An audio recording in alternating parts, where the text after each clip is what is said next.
అది ఎన్డీఏ కూటమితో పాటు గతంలో విఎంఆర్డి చైర్మన్ అంటే పేరు కూడా మాకు తెలిసేది కాదు.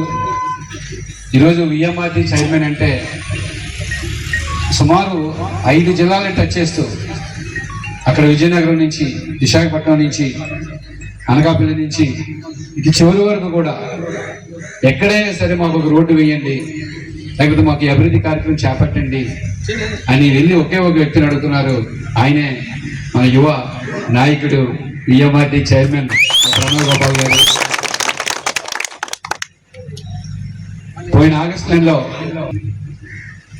మన గౌరవ ఎమ్మెల్యే గారు కేఎస్ఎన్ రాజు గారి సహాయ సహకారాలతో ఈ దేవస్థానానికి సంబంధించి చిన్నపాటి లీగల్ ఇష్యూస్ ఉండేవి.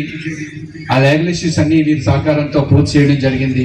ఆ రోజు పెద్దలందరూ వచ్చి అమ్మవారి దేవస్థానాన్ని ఓపెన్ చేయడం జరిగింది. ఇప్పుడే ప్రణవ్ గోపాల్ గారు అడిగారు మనం ఎప్పుడు వచ్చాం ఇక్కడికని.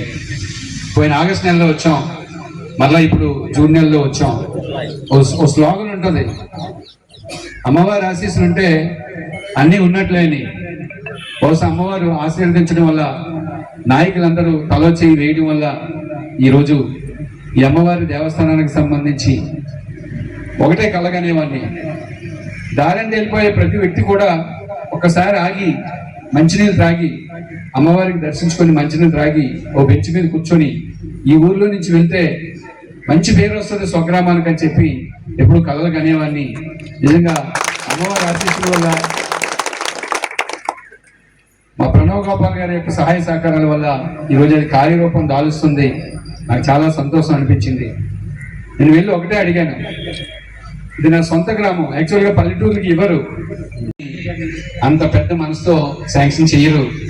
నిజంగా మా శాసన సభ్యులు, శాసన మండలి సభ్యులుగా మేము మన ఊరందరి తరపున మరొకసారి ప్రణవ్ గోపాల్ గారికి ప్రత్యేకంగా ధన్యవాదాలు తెలియజేసుకుంటున్నాం.